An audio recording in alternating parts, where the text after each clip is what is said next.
Hello student, chapter number 3 current electricity પ્રવાહ વિદ્યુત જે આપણે ભણતા હતા. કારણોસર આપણે ઓફલાઈન ટીચિંગ બંધ કરવું પડ્યું છે, પરંતુ આપણા ટ્રસ્ટીએ જે કીધું છે કે સ્ટુડન્ટના ટીચિંગમાં કોઈ જાત ફેરફાર કરવામાં આવશે નહીં. એના આપણે ઓનલાઈન ટીચિંગ અત્યારે હાલ ચાલુ કરી રહ્યા છીએ. તો જે આપણે લાસ્ટ ટોપિક ભણ્યા હતા એ ટોપિક હતો આપણો cell and EMF. A topic હતો આપણો સેલ એન્ડ EMF, જે આપણે લાસ્ટ ટોપિક ભણ્યા હતા. એના પછીના ટોપિકની વાત કરીએ તો cell in series and cell in parallel, એટલે કે સેલનું શ્રેણી જોડાણ અને સેલનું સમાંતર જોડાણ. પરંતુ એ આપણે નેક્સ્ટ લેક્ચરમાં સમજવું. એના પહેલા કિર્ચોફનો ફર્સ્ટ લો, એટલે કે કિર્ચોફનો પ્રથમ નિયમ અને કિર્ચોફનો સેકન્ડ લો, એટલે કે કિર્ચોફનો બીજો નિયમ સમજવાનો છે. કારણ કે cell in series and cell in parallel માં એ સમજવા માટે ફર્સ્ટ લો કે સેકન્ડ લો નો ક્યાંક યુઝ થતો આપણને જોવા મળે છે. તો આજે આપણે ફર્સ્ટ ચાલુ કરવા જઈ રહ્યા છીએ. કિર્ચોફના બે નિયમ છે. તો આ નિયમ કેમ આવ્યા, શું જરૂર પડી, પહેલા અહીંયા ધ્યાન આપજો બધા ખાસ. ધારો કે એક અવરોધ છે તમારી પાસે, એટલે કે રેઝિસ્ટર છે, અને આ એક બેટરી છે. આ રેઝિસ્ટર છે, સપોઝ એની વેલ્યુ લઈ લઈએ આપણે 2 ઓહ્મ, અને આ બેટરી છે એના વોલ્ટેજ લઈ લઈએ આપણે 10 વોલ્ટ, એટલે કે potential difference for positive and negative 10 volt છે. તો આવી રીતે કરંટ પાસ થશે. ખબર છે કે આપણે કરંટની ડાયરેક્શન શું હોય છે, પોઝિટિવ ટુ નેગેટિવ. તો આમાંથી કેટલો કરંટ પાસ થશે, તો સીધું આપણે ઓહ્મ્સ લો પરથી નક્કી કરી શકીએ. અકોર્ડિંગ V IR, ઓહ્મ્સ લો. એમાંથી I ને કરતા બનાવો તો V R ડન છે. 10/2 5 એમ્પિયર કરંટ આ રીતે મળી શકે. પરંતુ જ્યારે એક કરતા, આ ખાસ લખી લેજો સાઈડમાં, કેમ જરૂર પડે છે જે આપણને ખબર પડે. પરંતુ જ્યારે માની લો કે આવી રીતની કોમ્પ્લેક્સ સર્કિટ તમારી પાસે આવી, એક કરતા વધારે રેઝિસ્ટર છે, એક કરતા વધારે સેલ છે, આવી રીતે કોમ્પ્લેક્સ સર્કિટ આવી, જો કેટલા છે 1 2 3, હજુ આની અંદર માન લો કેપેસિટર આવી, હજુ એકાદું રેઝિસ્ટર કરી દઈએ. આ પ્રકારની સર્કિટ જવાબ આપણે ઓહમના નિયમથી મેળવી શકીશું નહીં. તેના માટે આપણે કિર્ચોફનો પહેલો નિયમ, એટલે કે કિર્ચોફ પ્રથમ નો કિર્ચોફ ફર્સ્ટ લો એન્ડ કિર્ચોફનો બીજો નિયમ, એટલે કે કિર્ચોફ સેકન્ડ લો ની જરૂર પડે છે. ડન છે. તો હવે આપણે કિર્ચોફનો પ્રથમ નિયમ ચાલુ કરવા જઈ રહ્યા છીએ, જેને કિર્ચોફનો જંક્શનનો નિયમ પણ કહે છે. જ્યારે આપણે સ્કૂલમાં લાસ્ટ લેક્ચરમાં મળ્યા હતા ત્યારે મેં તમને જંક્શન શું છે એ સમજાવ્યું હતું, પણ કદાચ યાદ ના હોય. જંક્શન વિશે ફરી વખત ઇન્ટ્રોડક્શન આપી દઉં. સપોઝ આ કોઈ પોઈન્ટ છે, આ પોઈન્ટ પાસે ફર્સ્ટ વાયર, માની લો સેકન્ડ વાયર અને થર્ડ વાયર આ રીતે આપે છે. તો જ્યારે કોઈ પોઈન્ટ પાસે બે કરતા વધુ વાયર જો ભેગા થાય તો એને કહેવામાં આવે છે જંક્શન. ઘણા કરતા વધુ, બે કરતા વધુ વાયર જો ભેગા થાય તો એને કહેવામાં આવે છે જંક્શન. આટલો આઈડિયા આવી ગયો. ચલો, કિર્ચોફનો ફર્સ્ટ નિયમ, કિર્ચોફ ફર્સ્ટ લો, એને કહેવામાં આવે છે જંક્શન લો. આને શોર્ટમાં KCL તરીકે પણ ઓળખવામાં આવે છે. KCL એટલે કે કિર્ચોફ કરંટ લો. KCL એટલે કે કિર્ચોફ કરંટ લો. એને સમજતા પહેલા જો ડાયરેક્ટ સ્ટેટમેન્ટ નથી સમજવું, પહેલા એક એક્ઝામ્પલ આપું, સમજો. સપોઝ આ એક જંક્શન પોઈન્ટ છે, એની સાથે આ એક જંક્શન પોઈન્ટમાં આવતો કરંટ, મતલબ કે ઇન થતો કરંટ 10 એમ્પિયર છે, જેનો પ્રયોગ I1. આ વાયરમાંથી આઉટ થતો થતો કરંટ I2 માની લઈએ કે 4 એમ્પિયર છે. ચલો જવાબ આપો. આમાંથી કેટલો કરંટ પાસ થતો હશે? કહી શકાય કે તાર 10 એમ્પિયર ઇન થયો, એક સાઈડથી આઉટ થતો કરંટ 4 હોય તો બીજી સાઈડથી કમ્પલ્સરી કેટલો આઉટ થયો હશે? 6 એમ્પિયર. એનો મતલબ કે ઇન થતો current is equal to outside. આનો મતલબ કે sum of in current is equal to sum of out current. કોઈ એક જંકશન પોઈન્ટ માંથી જેટલો કરંટ ઇન થાય છે એટલો જ કરંટ આઉટ થવો જોઈએ. Lord, at any junction the sum of the current entering the junction, જેટલો કરંટ એન્ટર થયો is equal to the sum of the leaving the junction is equal to sum of leaving the junction. मतलब junction માંથી બહાર નીકળતો current is equal to junction માં in થતો current. કોઈ પણ જટિલ વિદ્યુત પરિપથ, હમણાં ડ્રોઈંગ કર્યો તો આપણો જટિલ વિદ્યુત પરિપથ એટલે કે કોમ્પ્લેક્સ સર્કિટ હતી.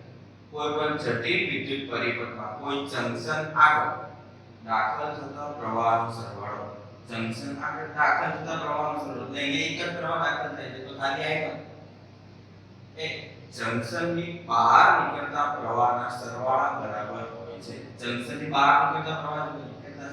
I2 અને I3 એ બંનેનો સરવાળો. સપોઝ બીજું ઉદાહરણ લઈએ તો આપણો જંક્શન પોઈન્ટ માં O, એક વાયર આમ આવે, બીજો આમ આવે, બીજો આમ આવે છે, ચોથો આમ આવે છે, પાંચમો અહીંયા આવે છે. સપોઝ આ ફર્સ્ટ વાયર છે તેમાં દાખલ થતો કરંટ કયો? I1. સેકન્ડ વાયર ધારો કે એમાંથી બહાર નીકળતો કરંટ હશે એને કહી દઈએ I2. થર્ડ વાયર છે જેમાં દાખલ થતો કરંટ ને કહી દઈએ I3. માની લો અહીંયા પણ દાખલ થતો કરંટ છે I4 અને અહીંયાથી બહાર નીકળે છે કરંટ I5. તો અહીંયા કીધું એમ જ બહુ શોર્ટમાં અને સ્પીડમાં સમજો. સમેશન ઓફ કરંટ ઇન એટલે કે અંદર આવતો કરંટ બરાબર બહાર જતો કરંટ. અંદર આવતો કરંટ બરાબર બહાર જતો કરંટ. ડન છે. તો અંદર કયા કયા કરંટ આવતો વિદ્યાર્થી મિત્રો? એક I1 આવ્યો, એક I1 કરંટ ઇન આવે છે પ્લસ I3, I2 બહાર જાય છે અને I3 ઇન આવે છે, I4 ઇન થાય છે मतलब जंक्शन ની અંદર જાય છે તો I1 અંદર જાય છે, I2 બહાર જાય છે, I3 ઇન થાય છે, I4 ઇન થાય છે. તો I1 I3 અને I4 નો આપણે સમ લીધો. એ રીતના I2 અને I5 ક્યાં જઈ રહ્યા? જંક્શન માંથી બહાર જઈ રહ્યા is equal two I2 I5. એટલે જેટલો કરંટ જંક્શન માં ઇન થતો હશે એટલો જ કરંટ જંક્શન માંથી ક્યાં નીકળવો જોઈએ? બહાર નીકળવું જોઈએ. બહુ સિમ્પલ લેંગ્વેજ છે. Inside current is equal two outside current. Inside current is equal two outside current. આને કહેવામાં આવે છે કિર્ચોફ ફર્સ્ટ લો. કિર્ચોફ ફર્સ્ટ લો શેના પરથી આધારિત છે? તો કિર્ચોફ ફર્સ્ટ લો એ શેના પરથી લાવવામાં આવે છે? તો કે વિદ્યુત ભાર સંરક્ષણના નિયમ પર આધારિત છે. શેના પર આધારિત છે? વિદ્યુત ભાર સંરક્ષણના નિયમ પર આધારિત છે. એટલે કે કન્ઝર્વેશન ઓફ ચાર્જ. એટલે કે કન્ઝર્વેશન ઓફ ચાર્જ. એવું પણ કહી શકાય કે જેટલો વિદ્યુત ભાર અંદર આવ્યો હશે એટલો જ વિદ્યુત ભાર બહાર નીકળતો હશે. જેટલો વિદ્યુત ભાર કોઈ એક વાયરમાંથી અંદર કોઈ જગ્યા પર આવે એટલો જ વિદ્યુત ભાર શું થતો હશે? બહાર નીકળતો હશે. એની છે I ઇક્વલ ટુ શું? Q by T. તો inside summation over inside is equal two summation out. તો એ વિદ્યુત ભાર માટે પણ લખી શકાય. તો એકચ્યુઅલી માં આ તેના પરથી કન્ઝર્વેશન ઓફ ચાર્જ. તો આપણે MCQ માં પૂછાઈ શકે છે. કિર્ચોફનો પહેલો નિયમ શેના પર આધારિત છે? તો કિર્ચોફનો પહેલો નિયમ વિદ્યુત ભારના સંરક્ષણના નિયમ પર આધારિત છે. કિર્ચોફનો પહેલો નિયમ શેના પર આધારિત છે? વિદ્યુત ભાર સંરક્ષણના નિયમ પર, એટલે કે કન્ઝર્વેશન ઓફ ચાર્જ. બોલો આ તો આઈડિયા આવી ગયો. ફાઇનલ. તો હવે એકવાર ફટાફટ રિવાઇઝ કરી લઈએ પછી આપણે કિર્ચોફનો બીજો નિયમ સમજ. બરાબર છે? કિર્ચોફનો પ્રથમ નિયમ જેને જંકશનનો નિયમ પણ કહેવામાં આવે છે. આ ખાસ યાદ રાખવાનું છે, જેને જંકશનનો નિયમ પણ કહેવામાં આવે છે. ઇંગ્લિશમાં વાત કરીએ તો કિર્ચોફ ફર્સ્ટ લો, જેને જંકશન લો પણ કહેવામાં આવે છે. કિર્ચોફ કરંટ લો, એટલે શોર્ટમાં આને બોલવામાં આવે છે KCL, એટલે કે કિર્ચોફ કરંટ લો. તો શું છે કિર્ચોફ કરંટ લો? તો કે જેટલો કરંટ જંકશનમાં ઈ થતો હોય એટલો જ કરંટ જંકશનમાંથી બહાર નીકળતો હશે. એટલે કે at any junction the sum of the current entering the junction is equal to the sum of the current leaving the junction. કોઈ વિદ્યુત પરિપથમાં કોઈ પણ જંકશન આગળ દાખલ થતા પ્રવાહનો સરવાળો જંકશનમાંથી બહાર નીકળતા પ્રવાહના સરવાળા બરાબર હોય છે. અહીંયા એન્ટર કરંટ I1 થાય છે, બહાર નીકળતો કરંટ I2 અને I3 છે.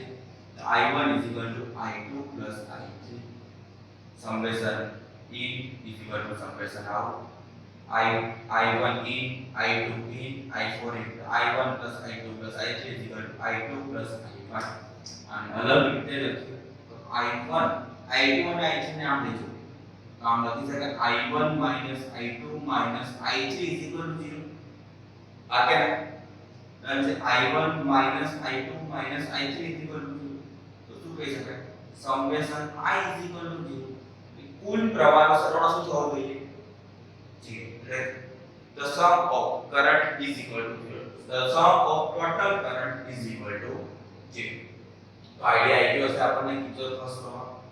હવે આપણે જાણીશું કિર્ચોફનો બીજો નિયમ, એટલે કે કિર્ચોફ સેકન્ડ લો. તો કિર્ચોફનો બીજો નિયમ કિર્ચોફ સેકન્ડ લો, જેને લૂપ રૂલ કહેવામાં આવે છે. લૂપ એટલે શું એ પણ આપણે લાસ્ટ લેક્ચરમાં સમજ્યા હતા. તેમ છતાં એક વખત સમજી લઈએ લૂપનો મતલબ. તો લૂપ એટલે શું? ખાસ કરીને કોઈ એક સર્કિટ આવી રીતના છે, આને A પોઈન્ટ આપી દઈએ, આને B પોઈન્ટ આપી દઈએ, તો આને લૂપ નહીં કહેવાય. આ બંને છેડેથી આ ઓપન છે એટલે આને લૂપ બોલી શકાશે. અહીંયાથી આમ હું એક વાયર જોઈન કરું, મતલબ હવે આ કેવી સર્કિટ બની ગઈ? Close circuit. એટલે આને બોલવામાં આવે છે ક્લોઝ લૂપ. અને આ લૂપનો નિયમ કહેવાય, આને બોલવામાં આવે છે લૂપ રૂલ.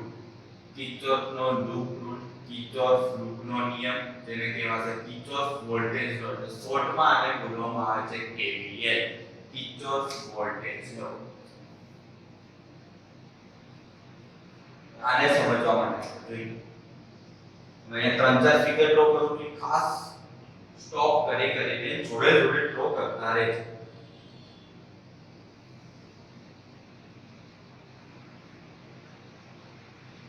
ફરી વખત વિદ્યાર્થી મિત્રો, વિદ્યુત ભારનું વહન ક્યાંથી ક્યાં થાય, એટલે કે કરંટ ક્યાંથી ક્યાં જાય? તો કરંટ ઓલવેઝ ફરી વખત યાદ કરાવી higher potential to lower potential. એટલે કે ગુજરાતીમાં કહીએ તો વધારે વિદ્યુત સ્થિતિમાંથી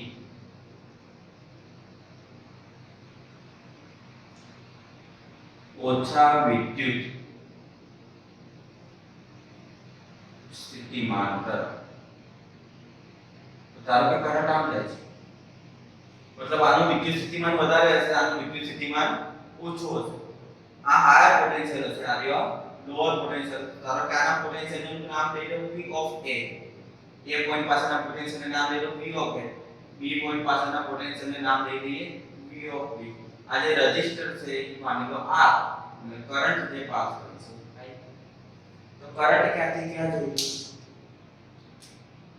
આમથી આમ જઈ રહ્યો છે, મતલબ આ પોઝિટિવ છે, આમ નેગેટિવ છે.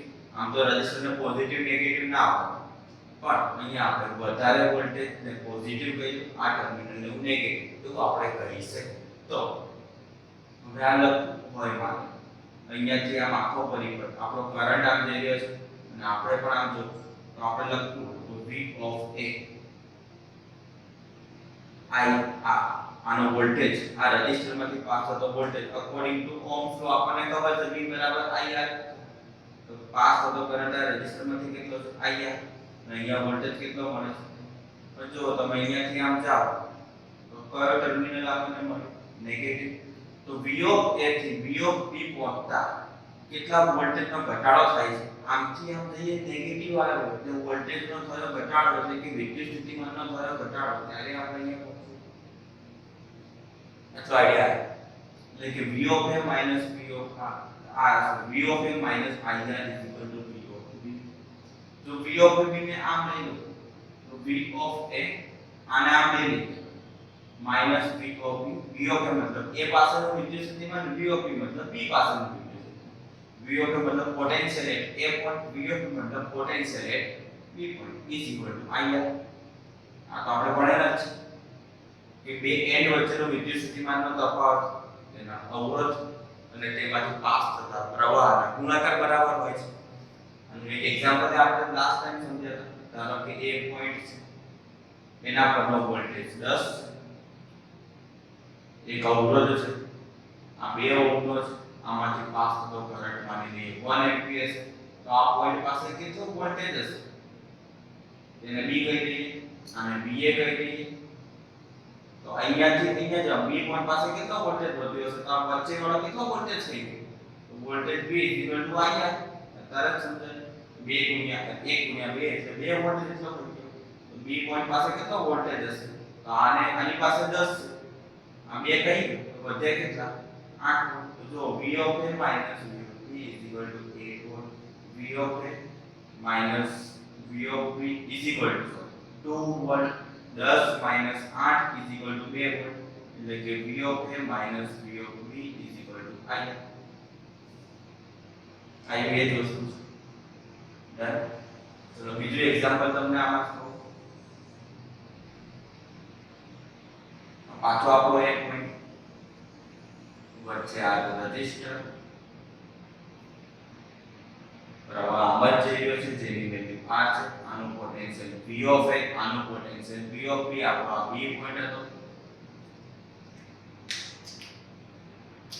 મતલબ કે આ પોઝિટિવ આ નેગેટિવ હવે આપણે આમથી આમ જવું છે આપણે જવું છે P થી A તરફ તો જો V of P થી V of B A તરફ જવામાં પહેલા લખીશું V of A પછી આમથી આમ જઈએ છીએ તો એટલો મારે એડ કરવો પડશે IR કેમ કે માઈનસ થી કઈ બાજુ ગયા પ્લસ તરફ માઈનસ થી કઈ બાજુ ગયા પ્લસ તરફ IR જેટલો વોલ્ટેજમાં શું થશે વધારો તો આપણને P of A મળશે જેમ કે અહીંયાથી આમ જવું હોય 8 માંથી 10 બનાવો તો મારે 2 વોલ્ટ જેટલો શું કરવો પડે વધારો કરવો પડે તો 8 માંથી 10 બને બાકી બને નહીં તો 10 માંથી 8 માં જવું હોય મારે તો 2 વોલ્ટ જેટલો ઘટાડો કરો એટલે કે પ્રવાહની દિશામાં જવું તો IR જેટલો ઘટાડો પ્રવાહની વિરુદ્ધ દિશામાં જવું તો IR જેટલો વધારો બોલો આઈડિયા આવ્યો હવે આઉટ આ ખાસ લખી લીધું સાઈડ આ તમારી નોટબુકમાં ખાસ સાઈડમાં લખવાનું છે ભૂલાય નહીં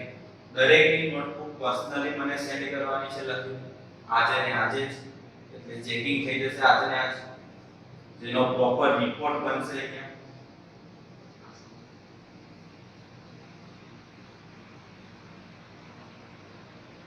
પ્રોપર એક સર્કિટ થી આપણે સમજ હવે આ નિયમ શું કહે છે સામ કિર્ચોફનો બીજો નિયમ કિર્ચોફ સેકન્ડ લો જેને KVL કહેવામાં આવે છે નિયમ શું કહે છે the algebraic sum of the change in potential around the any closed loop હમણાં આપણે ક્લોઝ લૂપ જોયું is the algebraic sum of change in potential around the closed loop is 0 એટલે કે કોઈપણ બંધ પરિપથ લૂપ કહેવાશે માટે કોઈપણ બંધ પરિપથ માટે વિદ્યુત સ્થિતિમાનનો સરવાળો શું થવાનો છે શૂન્ય થવાનો છે હવે આપણે એક સિમ્પલ એક્ઝામ્પલ થી સમજીએ ધારો કે આ એક રેઝિસ્ટર આ એક બેટરી લઈ લઈએ બેટરીમાં આપણે EMF ભણ્યા હતા આનો EMF હું કહી દઉં E1 અહીંયાથી એક રેઝિસ્ટર અહીંયા પણ એક રેઝિસ્ટર લઈ લઈએ આપણે અહીંયાથી એક બેટરી ડ્રો કરી લઈએ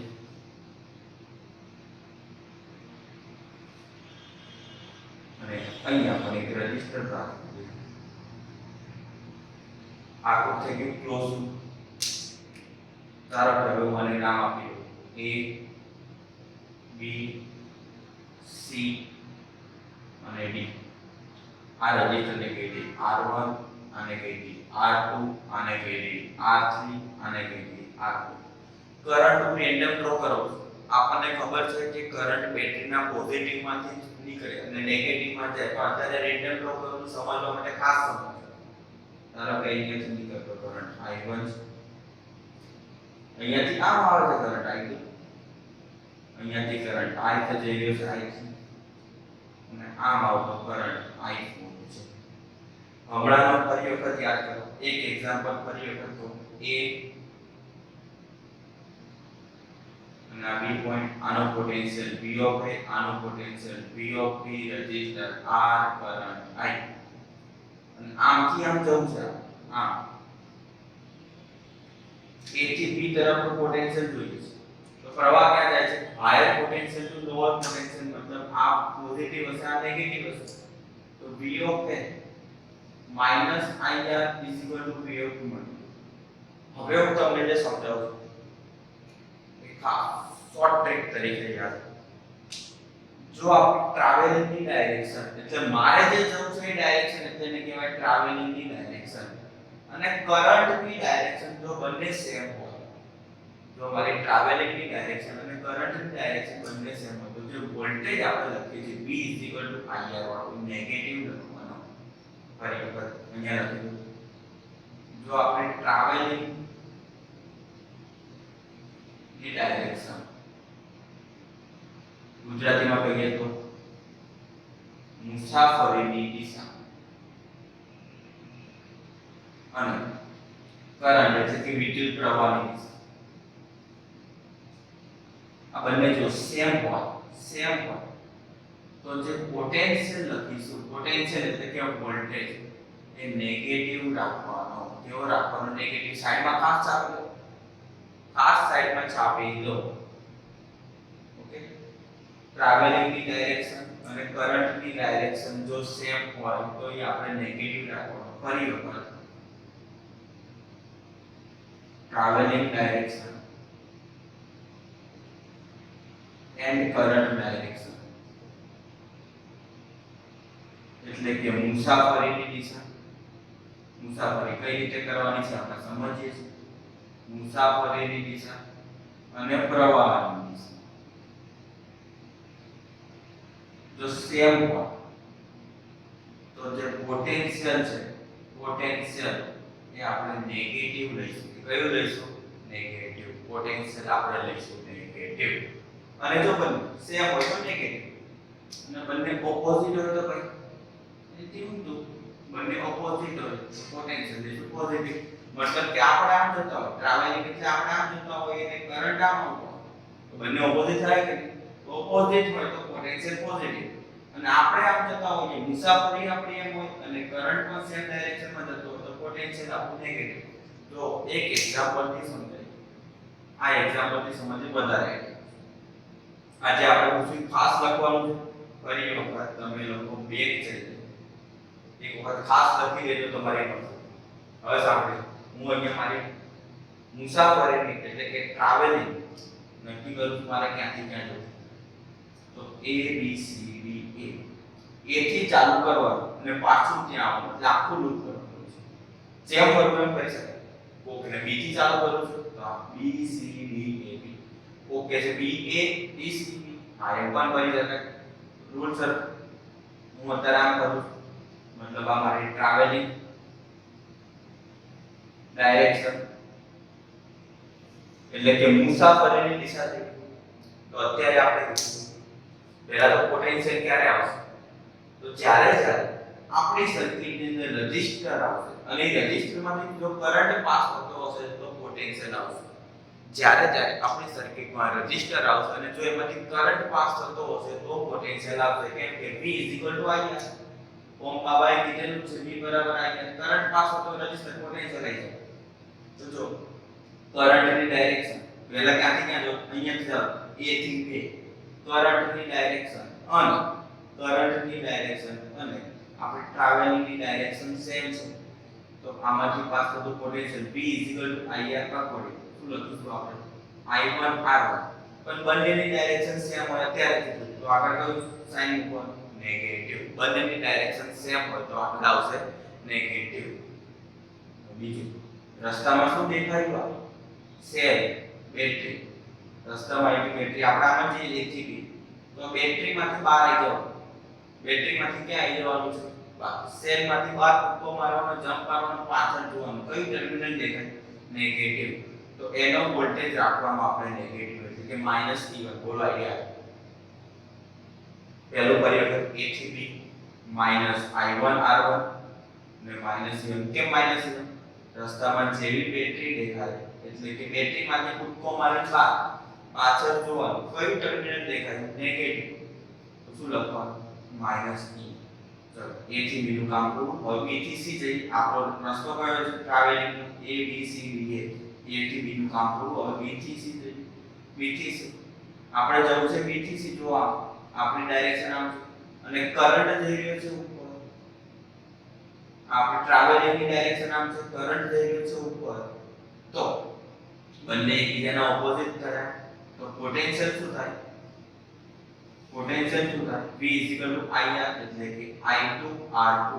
અને બંને ઓપોઝિટ છે તો કઈ સાઇન આવશે? પોઝિટિવ. બંને ઓપોઝિટ હોય તો પોઝિટિવ, બંને સેમ ડાયરેક્શનમાં હોય તો નેગેટિવ.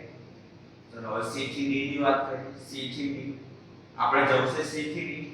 કરંટ પણ સેમ ડાયરેક્શનમાં તો આવશે નેગેટિવ.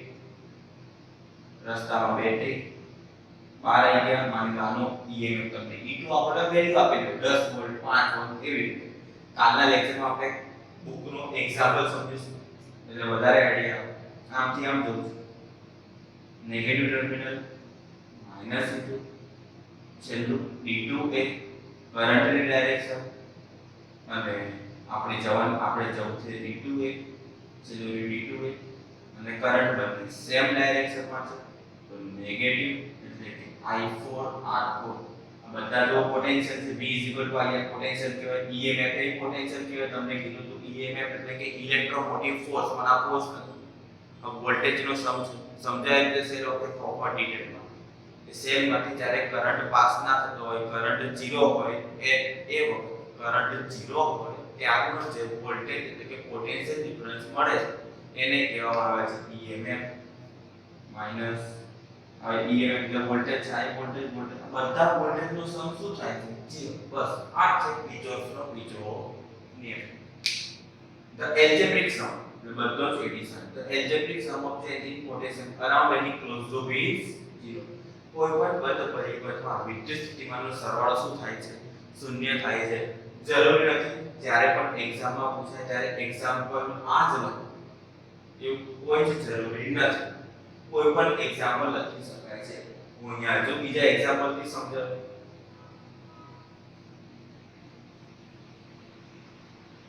દરેક વસ્તુ હું ઇરેઝ કરું કે પહેલા પ્રોપર લખી લેજો. બરાબર છે? એક એક્ઝામ્પલ થી આપણે સમજી લઈએ. જેમ કે આ એક રેઝિસ્ટર છે, આ એક બેટરી જોઈન્ટ કરે, બીજું રેઝિસ્ટર, અહીંયાથી એક રેઝિસ્ટર છે, અહીંયા આપણે બેટરી જોઈન્ટ કરીએ છીએ અને અહીંયાથી આ રેઝિસ્ટર, આ છે તો બેટરીનું કનેક્શન. બરાબર? નામ આપી દઈએ આપણે A B C D. આ R1 R2 R3 R4 ત્રણ બેટરી લીધી એટલે EMF E1 E2 અને E3. આઈડિયા આવ્યો. ધારો કે આમાંથી કરંટ I1, આમાં આમ કરંટ જાય છે I2, આની અંદર પાછો આ રીતે કરંટ જાય છે I3 અને આનો કરંટ કહી દઈએ I4. જોડાયેલો દરેક ખાસ સમજો. આપણે ક્યાંથી ક્યાં ફરવું છે તો ફરવાની એટલે કે ટ્રાવેલિંગ ડાયરેક્શન ABCD એ ગમે તે લઈ શકાય. આવી રીતના ફરવું છે તો પહેલા જઈશું A થી B. તો A થી B એટલે આમ જવાનું છે. કરંટ પણ આમ છે તો શું લેવાનું? નેગેટિવ. શું લેવાનું? નેગેટિવ. બંને સેમ નેગેટિવ, બંને સેમ નેગેટિવ. તો -I1R1 ડન છે. પછી છે B2C. B2C માં પહેલા બેટરી આવી, બેટરીમાંથી બહાર આવી આમ જવાનું છે. આપણે ટ્રાવેલિંગ આમ કરવું છે, કરંટ આમ છે. પણ પહેલા બેટરી આવી, બેટરીનો કયો ટર્મિનલ દેખાય? બહાર આવી કયો ટર્મિનલ દેખાય? પોઝિટિવ. તો લખવાનું પ્લસ. બેટરીમાંથી બહાર કયો ટર્મિનલ દેખાય? પોઝિટિવ. તો લખવાનું પ્લસ E1. કરંટ આમ આપણે બંને કેવા ઓપોઝિટ. આપણે આ B2C જેવું છે કરંટ આવી રહ્યો છે બંને ઓપોઝિટ તો પ્લસ I2 R2. પછી છે C2D પહેલા શું આવ્યું તો કરંટ આમ આવી રહ્યો છે C2D પહેલા શું આવ્યું બેટરીમાંથી બહાર આવ્યો તો પોઝિટિવ ટર્મિનલ તો પ્લસ E2. આપણે એમ જોયું છે C2D અને કરંટ પણ આમ છે બંને સેમ ડાયરેક્શનમાં છે તો માઈનસ I3 કરંટ I3 આવી ગયો ઇન્ટુ R. ડન છે. હવે આપણે જોઈશું D2 પહેલા બેટરી દેખાય બેટરીમાંથી બહાર આવી જાવ બહાર આવી ગયો નેગેટિવ ટર્મિનલ તો માઈનસ E3. કરંટ આમ આવી રહ્યો છે આપણે આમ જઈ રહ્યા છે કરંટ આમ આવી રહ્યો છે તો એનો પોટેન્શિયલ છે પોઝિટિવ અને આ બધાનું એડિશન થશે 0. દરેક પોટેન્શિયલનું એડિશન થાય 0. દરેક પોટેન્શિયલનું એડિશન થાય 0. ડન છે. આટલી ખબર પડી ગઈ તો આજનો લેક્ચર આપણે આટલે સુધી રાખીશું એટલે આપણે ભણ્યા KVL અને KCL.